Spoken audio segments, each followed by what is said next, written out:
Hi, എൻ്റെ KPLന്റെ season 2 പുതിയൊരു വീഡിയോയിലേക്ക് എല്ലാവർക്കും ഒരിക്കൽ കൂടി സ്വാഗതം. അപ്പോൾ കേറ്ററ്റ് പ്രീമിയർ ലീഗ് 2024 തുടർന്നുകൊണ്ടിരിക്കുകയാണ്. ആദ്യം നമ്മൾ പിയാഷയെ സംബന്ധിച്ചൊരു ക്ലാസ് നൽകിയിട്ടുണ്ടായിരുന്നു.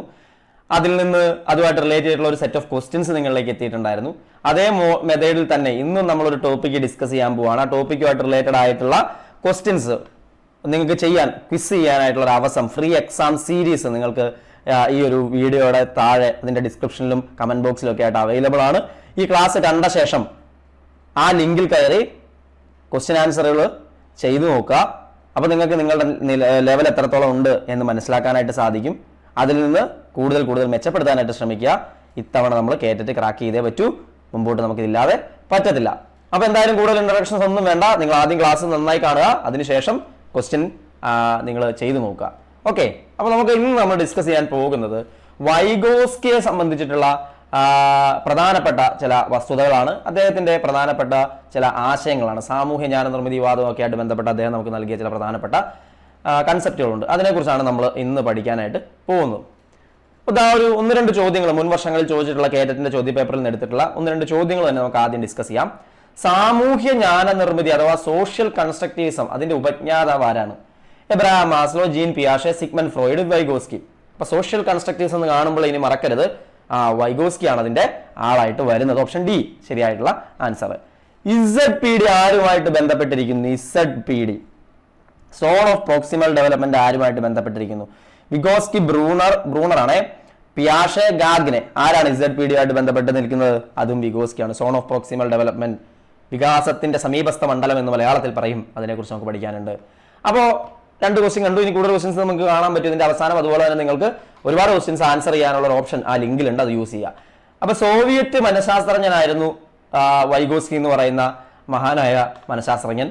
അദ്ദേഹം വൈജ്ഞാനിക വികാസത്തിന്റെ അഥവാ കൊഗ്നിറ്റീവ് ഡെവലപ്മെന്റിന്റെ സാംസ്കാരിക സാമൂഹിക മേഖലകൾ, സോഷ്യൽ കൾച്ചറൽ ആയിട്ടുള്ള കാര്യങ്ങളൊക്കെ പ്രാധാന്യം കൊടുത്തുകൊണ്ടുള്ള പഠനങ്ങളാണ് അദ്ദേഹം നടത്തിയിട്ടുള്ളത്.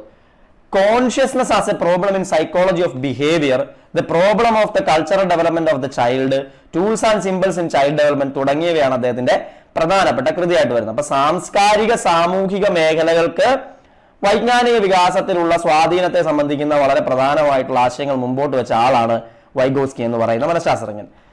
അപ്പൊ അദ്ദേഹം പറയുന്നത് ചിന്തയും അതിന്റെ ഉൽപ്പന്നമായിട്ടുള്ള അറിവും സ്വയം ഉണ്ടാവുന്നതല്ലെന്നും കുട്ടി ഉൾപ്പെടുന്ന സമൂഹത്തിന്റെ സംസ്കാരത്തിൽ നിന്നും പ്രവർത്തനങ്ങളിൽ നിന്നും ഒക്കെ ഉടലെടുക്കുന്നതാണെന്നുമാണ് അദ്ദേഹം ആ പറയുന്ന ഒരു ആശയം. പിയാഷെ പറയുന്നത് കുട്ടി സ്വയം അറിവ് നിർമ്മിച്ചെടുക്കുന്നു എന്നുള്ളതാണ് അല്ലെ. അപ്പോൾ സ്വയം ഉണ്ടാവുന്നതല്ല, മറിച്ച് സമൂഹത്തിലും സംസ്കാരത്തിൽ നിന്നും പ്രവർത്തനങ്ങളും ഒക്കെ ആയിട്ട് ബന്ധപ്പെട്ട് ഉടലെടുത്ത് വരുന്നതാണ് എന്നുള്ളതാണ് വൈഗോസ്കി മുമ്പോട്ട് വയ്ക്കുന്നത്. ഇതിനെ സാമൂഹ്യ ജ്ഞാന നിർമ്മിതി അഥവാ സോഷ്യൽ കൺസ്ട്രക്റ്റിവിസം എന്നാണ് വൈഗോസ്കി വിശേഷിപ്പിച്ചിട്ടുള്ളത് എന്നും മനസ്സിലാക്കുക. കുട്ടിക്ക് സ്വന്തം കഴിവ് ഉപയോഗിച്ച് എത്തിച്ചേരാവുന്ന പ്രശ്നപരിഹരണ തലവും സമൂഹത്തിലെ മറ്റുള്ളവരുടെ സഹായത്താൽ അഥവാ സ്കഫോൾഡിങ്ങിലൂടെ എത്തിച്ചേരാവുന്ന പ്രശ്നപരിഹാര തലവും തമ്മിലുള്ള അന്തരത്തെ അദ്ദേഹം സമീപസ്ഥ വികാസ മണ്ഡലം അഥവാ ZPD zone of proximal development എന്ന് വിളിച്ചു. ഇപ്പൊ കുട്ടിക്ക് സ്വന്തം കഴിവ് ഉപയോഗിച്ച് എത്താവുന്ന ഒരു പ്രശ്നപരിഹരണ തലമുണ്ട്, മറ്റുള്ളവരുടെ സഹായത്താൽ എത്തിച്ചേരാവുന്ന ഒരു പ്രശ്നപരിഹരണ തലമുണ്ട്.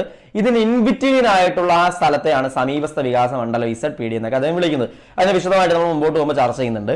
അപ്പൊ പ്രകൃതിയുമായും ചുറ്റുപാടുമുള്ള വസ്തുക്കളും വ്യക്തികളും ഒക്കെ ആയിട്ടുള്ള ഇടപെടലിന്റെ ഫലമായിട്ടാണ് ഈ ഒരു വികാസം ഉണ്ടാകുന്നത്. കുട്ടിയിൽ ഉണ്ടാകുന്ന ആന്തരിക വികാസമാണ് പഠനം എന്ന് വിഗോസ്കി വിളിക്കുകയാണ്. അപ്പൊ പഠനത്തെ വൈഗോസ്കി ഡിഫൈൻ ചെയ്യുന്നത് തന്നെ ചുറ്റുപാടുകളുമായിട്ടും പ്രകൃതിയുമായിട്ടും ഒക്കെ വ്യക്തിയുടെ ഇടപെടലിന്റെ ഫലമായിട്ടുണ്ടാകുന്ന ആന്തരിക വികാസമാണ് പഠനം എന്നാണ് വൈഗോസ്കിയുടെ കാഴ്ചപ്പാട്.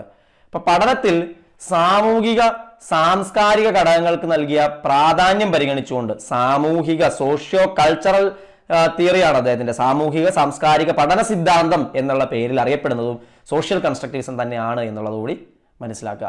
സാമൂഹിക സാംസ്കാരിക പഠന സിദ്ധാന്തം സോഷ്യോ കൾച്ചറൽ തിയറി ആരുമായി ബന്ധപ്പെട്ടതാ? വൈഗോസ്കിയുമായിട്ട് ബന്ധപ്പെട്ടതാണ്. ചോദിക്കാം. സമൂഹത്തിന്റെ ഓരോ പുതിയ സാഹചര്യവും പുതിയ പഠനാവശ്യങ്ങൾ ഉണ്ടാക്കുന്നു. അതനുസരിച്ച് പുതിയ സാംസ്കാരികോൽപ്പന്നങ്ങൾ കൾച്ചറൽ ടൂൾസ് വികസിപ്പിക്കുകയും ഉപയോഗിക്കുകയും ചെയ്യുന്നുണ്ട്. കൾച്ചറൽ ടൂൾസ് അപ്പൊ വളരെ പ്രധാനപ്പെട്ട ഒരു ടൈം ആട്ടോ അത്. സമൂഹത്തിന്റെ ഓരോ പുതിയ സാഹചര്യവും പുതിയ പഠനാവശ്യങ്ങൾ ഉണ്ടാക്കും. നമ്മൾ ജീവിതത്തിൽ മുമ്പോട്ട് പോകുന്ന സമയത്ത്, സൊസൈറ്റിയായിട്ട് ഇന്ററാക്ട് ചെയ്യുന്ന സമയത്ത്, ഓരോ പുതിയ സിറ്റുവേഷനിലേക്ക് കടക്കുമ്പോൾ ഓരോ പഠന സാഹചര്യങ്ങൾ ഡെവലപ്പ് ചെയ്യാണ്. അതിനനുസരിച്ച് കൾച്ചറൽ ടൂൾസ് വികസിപ്പിക്കുകയാണ്. സമൂഹത്തിൽ നടക്കുന്ന ഇത്തരം പഠന പ്രക്രിയയുടെ സാമൂഹികത കുട്ടിയെയും സ്വാധീനിക്കുന്നുണ്ട്. കുട്ടി സമൂഹവുമായി ജനനം മുതൽ തന്നെ സംവദിച്ചു തുടങ്ങും. ഇത്തരം സാമൂഹിക ബന്ധങ്ങൾ കുട്ടിയുടെ എല്ലാ പ്രവർത്തനങ്ങളുടെയും അന്തർധാരയായിട്ട് വർത്തിക്കുകയും ചെയ്യുന്നുണ്ട്. അപ്പൊ സാമൂഹികമായ ഇടപെടലിലൂടെയാണ് കുട്ടിയിൽ പഠനം സംഭവിക്കുന്നത് എന്ന് വീണ്ടും അദ്ദേഹം ഊന്നി പറയുകയാണ്. എല്ലാത്തരം മനോവ്യാപാരങ്ങളും ശ്രദ്ധ, യുക്തിചിന്ത, പ്രശ്നപരിഹരണം തുടങ്ങിയവയെല്ലാം സാമൂഹികവും സാംസ്കാരികവുമായ ഇടപെടലിലൂടെ വികസിച്ചവയാണ് എന്നും അദ്ദേഹം ചൂണ്ടിക്കാണിക്കുന്നു. കൂടുതൽ അറിവുള്ളവരുമായി നടത്തുന്ന സഹകരണാത്മക സംവാദത്തിലൂടെയാണ് കുട്ടി മൂല്യങ്ങൾ, മനോഭാവങ്ങൾ, നൈപുണികൾ തുടങ്ങിയവ ആർജിക്കുന്നത്. അപ്പൊ സഹകരണാത്മക സംവാദം, പരസ്പരം സംസാരിക്കുന്നതിലൂടെ, പരസ്പരം ഇടപഴകുന്നതിലൂടെ കൂടുതൽ അറിവുള്ളവരിൽ നിന്ന് നോളജ് അക്യൂർ ചെയ്യാണ് കുട്ടി അവിടെ ചെയ്യുന്നത്. കുട്ടി ഒരിക്കൽ ഇത്തരം സംവാദത്തിന്റെ സാങ്കേതിക വശങ്ങൾ സ്വായത്തമാക്കി കഴിഞ്ഞാൽ ഭാഷ ഉപയോഗിച്ച് ഇത്തരം സംവാദങ്ങളിൽ തുടർന്നും ഏർപ്പെട്ടുകൊണ്ടിരിക്കും എന്ന് വിഗോസ്കി അഭിപ്രായപ്പെട്ടു. അപ്പൊ ഭാഷയ്ക്ക് വലിയ പ്രാധാന്യമുണ്ട് സൊസൈറ്റിയുമായിട്ട് ഇന്ററാക്ട് ചെയ്യുന്നതിൽ. അത് സ്വയം ഭാഷണമുണ്ട്, സാമൂഹ്യ ഭാഷണമുണ്ട്. സൊസൈറ്റിയുമായിട്ട് സംസാരിക്കുന്നുണ്ട് ആദ്യതലത്തിൽ, പിന്നീട് സ്വയം ഉള്ളിൽ സംസാരിച്ചുകൊണ്ട് കൂടുതൽ കൂടുതൽ കൂടുതൽ മെച്ചപ്പെട്ട രീതിയിൽ നോളജ് കൺസ്ട്രക്ഷൻ ഉണ്ടാക്കിയെടുക്കുന്നതിൽ ഭാഷയ്ക്ക് വലിയ റോൾ ഉണ്ടെന്ന് ആര് പറയുന്നുണ്ട്? വൈഗോസ്കി പറയുന്നുണ്ട്. അപ്പൊ അദ്ദേഹത്തിന്റെ പ്രസിദ്ധമായിട്ടുള്ള സമീപസ്ഥ വികാസ മണ്ഡലം, സോൺ ഓഫ് പ്രോക്സിമൽ ഡെവലപ്മെന്റ് എന്ന് പറയുന്ന ആ ആശയവും, അതുപോലെ തന്നെ സ്കഫോൾഡിംഗ്, കൈത്താങ് എന്ന് പറയുന്ന ആശയവും എന്താണ് എന്നാണ് നമ്മൾ നോക്കാൻ പോകുന്നത്. സ്കഫോൾഡിംഗ് എന്ന് പറയുന്ന വേർഡ് ഇൻട്രൊഡ്യൂസ് ചെയ്ത് ബ്രൂണർ ആണെന്നൊക്കെ പറയുന്നുണ്ട് കേട്ടോ. വൈഗോസ്കിയുടെ സുപ്രധാന ഒരു ആശയമാണ് സമീപസ്ഥ വികാസ മണ്ഡലം. വളരെ പ്രധാനപ്പെട്ട പോയിന്റ്സ്. കറണ്ട് എബിലിറ്റി ലെവലും പൊട്ടൻഷ്യൽ എബിലിറ്റി ലെവൽ എന്ന് പറയുന്ന 2 ലെവലുകളുണ്ട്. അതായത് നമുക്ക് നമ്മളുടെ സ്വന്തം കഴിവനുസരിച്ച് വേറെ ആരുടെയും സഹായമില്ലാതെ സ്വയപ്രയത്നത്താൽ എത്തിച്ചേരാവുന്ന ഒരു നിലയുണ്ട്. അതിനെയാണ് കറണ്ട് എബിലിറ്റി ലെവൽ എന്ന് പറയുന്നത്. മറ്റുള്ളവരുടെ സഹായത്താൽ എത്തിച്ചേരാവുന്ന ഒരു ഉയർന്ന നിലയുണ്ട്. അതാണ് പൊട്ടൻഷ്യൽ എബിലിറ്റി ലെവൽ എന്ന് പറയുന്നത്. ഒരാളുടെ സപ്പോർട്ട് കിട്ടിയാൽ എത്തിച്ചേരാവുന്ന ഒരു നിലയുണ്ട്. അതാണ് പൊട്ടൻഷ്യൽ എബിലിറ്റി ലെവൽ എന്ന് പറയുന്നത്. അപ്പൊ ഈ 2 നിലകൾക്കും, അതായത് നിലവിലുള്ള നില, സഹായത്താൽ എത്തിച്ചേരാവുന്ന നില, ഇതിന്റെ ഇടയ്ക്കുള്ള ആ ഒരു മണ്ഡലത്തെയാണ് സോൺ ഓഫ് പ്രോക്സിമൽ ഡെവലപ്മെന്റ്, വികാസത്തിന്റെ സമീപസ്ഥ മണ്ഡലം എന്ന് പറയുന്നത്, ZPD എന്ന് പറയുന്നത്. വളരെ പ്രധാനപ്പെട്ട ആശയമാണ്, ഓർത്തിരിക്കണം. ഓരോ കുട്ടിയിലും ഈ 2 മണ്ഡലങ്ങളും പ്രകടമായതുകൊണ്ട് അവർക്ക് എത്തിച്ചേരാനുള്ള ഉയർന്ന നിലയിൽ എത്തിക്കുവാനാണ് ശ്രമിക്കേണ്ടത്. അതിൽ അധ്യാപകർ, രക്ഷകർത്താക്കൾ, സഹപാഠികൾ, സമൂഹം തുടങ്ങിയവയുടെ റോൾ നിർണായകമാണ്. അപ്പോൾ കുട്ടിക്ക് ഒറ്റയ്ക്ക് എത്താവുന്ന ഒരു സ്റ്റേജ് ഉണ്ട്. അതിൽ നിന്ന് സപ്പോർട്ട് ചെയ്ത് ഉയർന്ന നിലയിലേക്ക് എത്തിക്കേണ്ട അധ്യാപകരാണ് അല്ലെ. അപ്പൊ ആ അധ്യാപകരും അതുപോലെ തന്നെ മുതിർന്ന ആളുകൾ, അധ്യാപകരും രക്ഷകർത്താക്കളും സഹപാഠികൾക്കും ഒക്കെ, സൊസൈറ്റിക്കൊക്കെ അതിൽ റോൾ ഉണ്ടെന്ന് വൈഗോസ്കി പറഞ്ഞു വെക്കുകയാണ്. ഇപ്പൊ എല്ലാവരുടെ ZPD ഒരുപോലെ ആയിരിക്കണം എന്നില്ല, വ്യത്യാസങ്ങൾ അതിൽ തീർച്ചയായിട്ടും ഉണ്ടായിരിക്കും. വിപുലമായിട്ടുള്ള വികാസമണ്ഡലം മറ്റുള്ളവർക്ക് ഉണ്ടാവാം കമ്പയർ ചെയ്യുമ്പോൾ എന്നുകൂടി മനസ്സിലാക്കുക. അപ്പൊ ഇവിടെ ഓരോരുത്തർക്കും അവരുടേതായ ഉയർന്ന നിലയിൽ എത്താൻ കഴിയും വിധമുള്ള ഇടപെടലുകളാണ് അധ്യാപകരുടെ ഭാഗത്ത് ഉണ്ടാകുന്നത്. നമ്മൾ എപ്പോഴും പറയാറുണ്ട്, ഇൻഡിവിജ്വൽ ഡിഫറൻസ്, വ്യക്തി വ്യത്യാസങ്ങളെ പരിഗണിച്ചുകൊണ്ട് വേണം ക്ലാസ് റൂമിൽ അധ്യാപകർ ഇടപെടാനായിട്ട്. അപ്പൊ ആ സൂചനകള്, വിശദീകരണങ്ങൾ, ഉദാഹരണങ്ങൾ, ചിന്തയെ നയിക്കാവുന്ന ചോദ്യങ്ങൾ, മാർഗനിർദ്ദേശങ്ങൾ തുടങ്ങിയവയിലൂടെയാണ് ഇത് സാധ്യമാവുന്നത്. കുട്ടിക്ക് സ്വയാശ്രയ പഠനം സാധ്യമാവുന്ന ഒരു അധ്യാപകൻ കൈത്താങ് നൽകണം. അപ്പൊ കൈത്താങ്ങിൽ ഉൾപ്പെടുന്ന എന്തൊക്കെയാ? സൂചനകള്, വിശദീകരണങ്ങള്, ഉദാഹരണങ്ങള്, ചിന്തയെ നയിക്കാവുന്ന ചോദ്യങ്ങൾ, മാർഗനിർദ്ദേശങ്ങളൊക്കെയാണ്. അല്ലാതെ എല്ലാ കാര്യങ്ങളും ഒറ്റയടി പറഞ്ഞു കൊടുക്കുന്നതല്ല, സഹായിക്കുകയാണ്. ഒരു കൈത്താങ് കൊടുത്ത്, ഒരു തട്ടിട്ട് കൊടുത്ത് അതിനെ മുകളിൽ കയറ്റി നിർത്തി മുകളിലേക്ക് കൊണ്ടുപോകാനുള്ള ശ്രമമാണ് കൈത്താങ് എന്നുള്ളതുകൊണ്ട് ഉദ്ദേശിക്കുന്നത്. അപ്പൊ ചുവടുറപ്പിച്ച് നിന്ന് പ്രവർത്തിക്കാൻ സഹായകമായ താൽക്കാലികമായ തട്ടൊരുക്കി കൊടുക്കലാണ് തനിയെ നിന്ന് പ്രവർത്തിക്കുന്നതിന് ലക്ഷ്യമിട്ടുകൊണ്ട് കുട്ടിക്ക് നൽകുന്ന സഹായത്തെയാണ് കൈത്താങ് എന്ന് വൈഗോസ്കി വിശേഷിപ്പിച്ചിട്ടുള്ളത്.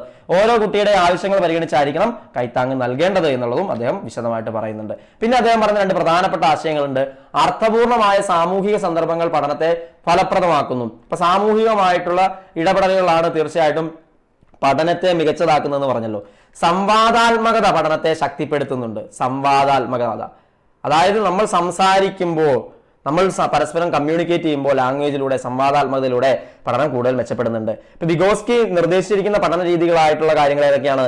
ഗ്രൂപ്പ് ലേണിംഗ്, സംഘപഠനം, അതായത് സാമൂഹികമായിട്ടുള്ള ഇടപെടലുകൾക്ക് ആളുകൾ തമ്മിൽ ഇന്ററാക്ട് ചെയ്യണമല്ലോ. ബട്ട് പഠനം സാമൂഹികമായിട്ടുള്ള ഒരു പ്രക്രിയ ആയതുകൊണ്ട് തന്നെ പഠനം നടക്കുന്ന സാമൂഹിക സന്ദർഭത്തിനും അതിൽ ഉൾപ്പെട്ടിരിക്കുന്ന വ്യക്തികളും തമ്മിലുള്ള വിനിമയത്തിനും പഠന പ്രക്രിയ വളരെ പ്രാധാന്യമുണ്ടെന്നാണ് വൈഗോസ്കി പറഞ്ഞു വയ്ക്കുന്നത്. അതുകൊണ്ട് തന്നെ സംഘപഠനം, ഗ്രൂപ്പ് ലേണിംഗ് വലിയ പ്രാധാന്യത്തോടുകൂടി അദ്ദേഹം മുമ്പോട്ട് വയ്ക്കുന്ന ഒരു പഠന രീതിയാണ്.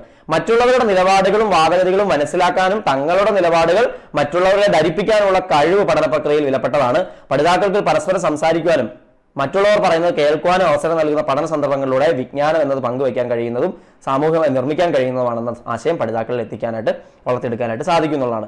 അപ്പൊ പരസ്പരം ഇന്ററാക്ട് ചെയ്യുക, സ്വയം മനസ്സിലാക്കാനും മറ്റുള്ളവരെ മനസ്സിലാക്കാനും ഒക്കെ, കമ്മ്യൂണിക്കേഷൻ സ്കിൽസ് വളർത്താനും ഒക്കെ ഈ കാര്യങ്ങൾ കുട്ടിയെ സഹായിക്കുന്നുണ്ട്. അപ്പോൾ സഹവർത്തിത പഠനം, കൊളാബറേറ്റീവ് ലേണിംഗ്, സംഘപഠനം, ഇതിനൊക്കെ വലിയ പ്രാധാന്യം കൊടുത്തുകൊണ്ടാണ് വൈഗോസ്കി അദ്ദേഹത്തിന്റെ ആശയങ്ങളെ മുമ്പോട്ട് വയ്ക്കുന്നത്.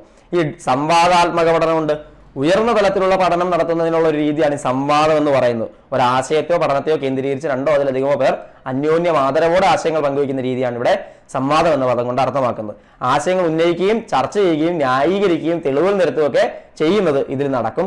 ചോദ്യങ്ങൾ, വിയോജിപ്പുകൾ, വിരുദ്ധ വീക്ഷണങ്ങൾ, കൂട്ടിച്ചേർക്കലുകൾ എന്നിവ അവതരിപ്പിക്കപ്പെടുന്നു. ഇതിലൂടെ ഫലപ്രദമായി നടപ്പിലാക്കപ്പെടുന്ന കൊടുക്കൽ വാങ്ങൽ പ്രക്രിയകളിലൂടെ അറിവും വീക്ഷണവും കൂടുതൽ ആഴവും പരപ്പുള്ളതായിട്ട് മാറുന്നു. അപ്പൊ പരസ്പരം പങ്കുവെക്കുകയാണ്. ഞാൻ നിങ്ങളോട് സംസാരിക്കുമ്പോൾ നിങ്ങൾ പറയുന്ന കാര്യങ്ങളിൽ നിന്ന് എനിക്കും, ഞാൻ പറയുന്ന കാര്യങ്ങളിൽ നിങ്ങൾക്കും എടുക്കാനുണ്ടാവും.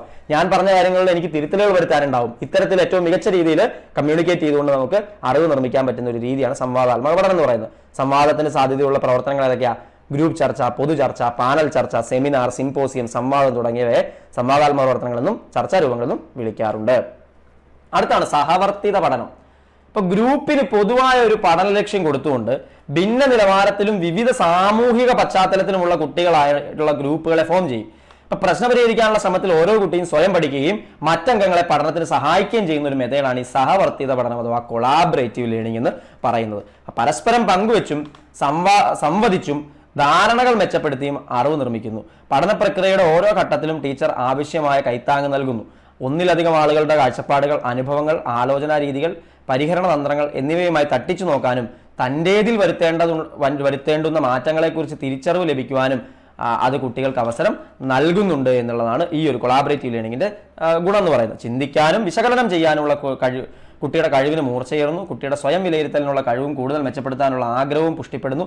ഭിന്നാത്മക ഗ്രൂപ്പിൽ പ്രവർത്തിക്കുന്നതിലൂടെ വ്യത്യസ്ത സാമൂഹിക സാഹചര്യങ്ങളിൽ നിന്ന് വരുന്ന സഹപാഠികളോട് കൂടുതൽ ആരോഗ്യകരമായ സാമൂഹിക മനോഭാവം വളർന്നു വരുന്നതിനും അത് സഹായിക്കുന്നു എന്ന് മനസ്സിലാക്കുക. മറ്റുള്ളവരുടെ വിചാരങ്ങളും താല്പര്യങ്ങളും മനസ്സിലാക്കാനും അവ പരിഗണിച്ചുകൊണ്ട് അഭിലഷണീയമായ രീതിയിൽ പ്രതികരിക്കാനും പ്രാപ്തമാകുന്ന വ്യക്തിയാന്തര ബുദ്ധിയുടെ വികാസം സാധ്യമാകുന്നു. ഇന്റർപേഴ്സണൽ, അതായത് മറ്റുള്ളവരോട് വിനിമയം ചെയ്യുമ്പോൾ, മറ്റുള്ളവരോട് സംസാരിക്കുമ്പോൾ അവരുടെ വികാരങ്ങളും വിചാരങ്ങളും ഗ്രൂപ്പിലെ ബാക്കിയുള്ള അംഗങ്ങളെ കുറിച്ച് മനസ്സിലാക്കുന്നതിനും അവരോട് പരസ്പര ബഹുമാനത്തോടെ സംസാരിക്കുന്നതിനും മറ്റുള്ളവരെ മനസ്സിലാക്കാനുള്ള ഒരു കഴിവ്, അതാണ് വ്യക്തിയാന്തര ബുദ്ധി എന്നതുകൊണ്ട് ഉദ്ദേശിക്കുന്നത്. അത് ഇവിടെ വികാസം ഉണ്ടാകുന്നു എന്നുള്ളതാണ് ഏറ്റവും പ്രധാനപ്പെട്ട മറ്റൊരാശയം. ഇനി പ്രതിക്രിയാ അധ്യാപനം, റെസിപ്രോക്കൽ ടീച്ചിങ്. വൈഗോസ്കിയുടെ പഠന സിദ്ധാന്തങ്ങളെ ആസ്പദമാക്കിക്കൊണ്ടുണ്ടാക്കിയ ഒരു ടീച്ചിങ് മെത്തഡാണ് റെസിപ്രോക്കൽ ടീച്ചിങ് എന്ന് പറയുന്നത്. കുട്ടികൾക്ക് വായനാ പരിശീലനം നൽകുന്നതിന് വേണ്ടി വൈഗോസ്കിയുടെ ആശയങ്ങൾ പിൻബലത്തോടെ ആവിഷ്കരിച്ച രീതിയാണ് റെസിപ്രോക്കൽ ടീച്ചിങ്. ഈ തന്ത്രം ഇതര വിഷയങ്ങളിലും ഫലപ്രദമാണെന്ന് അഭിപ്രായപ്പെട്ടിട്ടുണ്ട്. അപ്പോൾ വായനാ പരിശീലനം, കുട്ടികൾക്ക് വായനാ പരിശീലനം നൽകുന്നതിന് വേണ്ടിയിട്ട് വൈഗോസ്കിയുടെ ആശയങ്ങളുടെ പിൻബലത്തോടെ ആവിഷ്കരിച്ച രീതിയാണ് റെസിപ്രോക്കൽ ടീച്ചിങ്. വളരെ ഇമ്പോർട്ടൻ്റ് ആണ്. ഒരു സഹപഠന സംഘം രൂപീകരിക്കുകയും അധ്യാപകനോ ധാരണാ നിലവാരത്തിൽ മുന്നോക്കരായ കുട്ടികളോ തന്നെയോ ഗ്രൂപ്പിന് നേതൃത്വം നൽകുകയും ചെയ്യുന്നു. 4 ഘട്ടങ്ങളാണ് ഈ പ്രതിക്രിയ അധ്യാപനത്തിലുള്ള: ചോദ്യം ചോദിക്കൽ, സംഗ്രഹിക്കൽ, വിശദീകരിക്കൽ, പ്രവചിക്കൽ എന്നിവയാണ് ആ 4 ഘട്ടങ്ങൾ. ചോദ്യം ചോദിക്കൽ, സംഗ്രഹിക്കൽ, വിശദീകരിക്കൽ, പ്രവചിക്കൽ എന്നിവയാണ് 4 ഘട്ടങ്ങൾ. അപ്പൊ ഇത് വളരെ പ്രധാനപ്പെട്ട വൈഗോസ്കിയുമായിട്ട് ബന്ധപ്പെട്ട ആശയങ്ങളിലൂടെയാണ് നമ്മളിപ്പോൾ കടന്നുപോയത്. അതിൽ ഇനി 1-2 ചോദ്യങ്ങളിലൂടെ നമുക്ക് നോക്കാം. താഴെ പറയുന്നതിൽ സാമൂഹിക നിർമ്മിതിവാദ സിദ്ധാന്തത്തെ പ്രതിനിധീകരിക്കാത്തത് എന്ത്? സംഘചർച്ച, ഓർത്തുചൊല്ലൽ, സഹവർത്തിത പഠനം, സംവാദാത്മക പഠനം. ഇതിൽ ഒരെണ്ണം വൈഗോസ്കി തിയറിയായിട്ട് ചേർന്ന് നിൽക്കുന്നതല്ല. ഏതാ? സംഘചർച്ചയും സഹവർത്തിത പഠനവും സംവാദാത്മക പഠനമൊക്കെ വൈഗോസ്കി നിർദ്ദേശിക്കുന്നിടത്തുള്ളപ്പോൾ ഓർത്തുചൊല്ലൽ എന്ന് പറയുന്ന ഒരു സാധനം അതിനകത്ത് നമ്മൾ പറഞ്ഞിട്ടില്ല. ഈ ചോദ്യം പ്രീവിയസ് കേറ്ററ്റിന്റെ ക്വസ്റ്റ്യൻ ആണ്. ഓപ്ഷൻ ബി ആണ് ആൻസർ ആയിട്ട് വന്നിരിക്കുന്നത്. വൈഗോസ്കിയുടെ സിദ്ധാന്തങ്ങളെ ഉൾക്കൊള്ളിച്ചുകൊണ്ട് വികസിപ്പിച്ചെടുത്ത വിദ്യാർത്ഥികൾക്കുള്ള വായനാ പരിശീലന രീതി അറിയപ്പെടുന്നത് പ്രതിക്രിയ അധ്യാപനം, ഓർത്തുചൊല്ലൽ, സഹവർത്തിത പഠനം, സംവാദാത്മക പഠനം. പ്രീവിയസ് ഇയർ ക്വസ്റ്റ്യൻ ആണ് കേറ്ററ്റിന്റെ. ഏതാണ് ഇപ്പൊ പറഞ്ഞു കഴിഞ്ഞു? പ്രതിക്രിയ അധ്യാപനം, റെസിപ്രോക്കൽ ടീച്ചിങ്. ഓപ്ഷൻ എ ആണ്. ഇമ്പോർട്ടൻ്റ് ആയിട്ടുള്ള ചോദ്യമാണ്. അപ്പോൾ വൈഗോസ്കിയൻ ആശയങ്ങളുമായിട്ട് ബന്ധപ്പെട്ട അടിസ്ഥാന കാര്യങ്ങളിലൂടെ നമ്മളിപ്പോൾ കടന്നു പോയിട്ടുണ്ട്. ഇനി നിങ്ങൾ എന്ത് ചെയ്യുക? ചോദ്യങ്ങളെ പ്രാക്ടീസ് ചെയ്യുക. നിങ്ങളുടെ ലെവൽ നിങ്ങൾ തന്നെ നിർണ്ണയിക്കുക. കൂടുതൽ പഠിക്കേണ്ടതുണ്ടോ എന്ന് നോക്കുക, പഠിക്കുക. സമയം കളയാതെ ആ ലിങ്കിൽ കയറി നിങ്ങൾക്ക് ക്വസ്റ്റ്യൻ ആൻസറുകൾ ചെയ്യാനുള്ള അവസരമുണ്ട്. യൂസ് ചെയ്യുക. വീണ്ടും കാണാം. എല്ലാവർക്കും നന്ദി.